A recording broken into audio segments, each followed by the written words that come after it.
నా ప్రాణానికి ప్రాణమైన తెలుగు ప్రేక్షక దేవుళ్ళందరికీ నమస్కారం. మొన్న రాబిన్హుడ్ ప్రీ రిలీజ్ ఈవెంట్లో అనుకోకుండా డేవిడ్ వార్నర్ మీద నా నోట్లోంచి ఒక మాట దొర్లింది. అది కేవలం ఉద్దేశపూర్వకంగా చేసింది కాదు. అసలు నా ఉద్దేశం, నా గురించి మీకు తెలియదేముంది.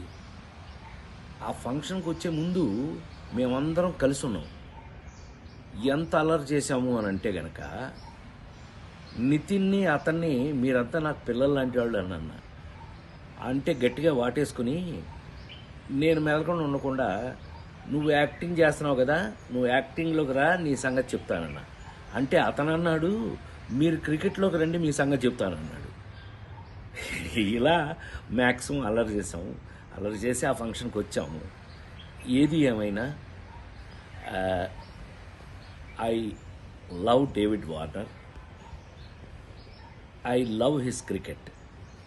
David Warner love our films, love our acting. So మేము, నాకు తెలిసి ఒకళ్ళకి ఒకళ్ళం బాగా క్లోజ్ అయిపోయాం.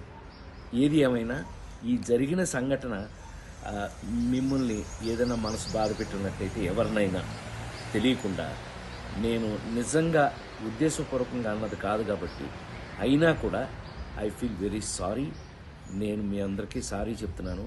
అలాంటిది ఇంకెప్పుడు జరగకుండా చూసుకుందాం. కానీ 28వ తారీఖున రాబిన్హుడ్ సినిమా మాత్రం తప్పకుండా చూడండి, మా అందరి కోసం.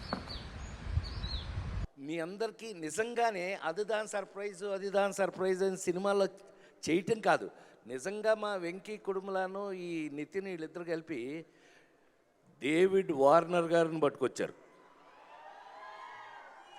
ఈ డేవిడ్ వార్నర్ నిన్ను అది కాదు, క్రికెట్ ఆడవాయానంటే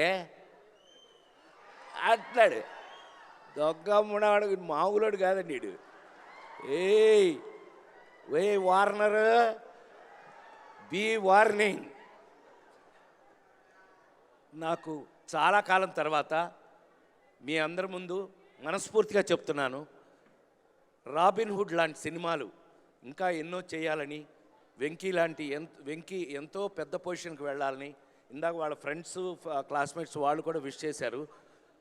పెద్దవాడిగా నన్ను జంజాల గారి కాలం నుంచి చూసిన వాళ్ళుగా మీ అందరూ ఇంకా నా కోసం ఈ జనరేషన్ డైరెక్టర్స్ రాసి తీస్తున్నందుకు నేను వాళ్ళందరికీ కృతజ్ఞతలు తెలియజేస్తూ, రాబిన్హుడ్ ఈ నెల 28 నుంచి మీ సమక్షంలో అద్భుతమైన థియేటర్లో కూర్చొని ఫ్యామిలీగా చూసి మీరందరూ ఎంజాయ్ చేయాలని, ఈ సినిమాలో నాతో నటించిన ప్రతి ఒక్కరికి నా ప్రేమను తెలియజేస్తూ, ఇది మైత్రి మూవీస్ లిస్ట్లో మరొక అతిపెద్ద హిట్ కావాలని మనస్ఫూర్తిగా కోరుకుంటూ సెలవు తీసుకున్నాను.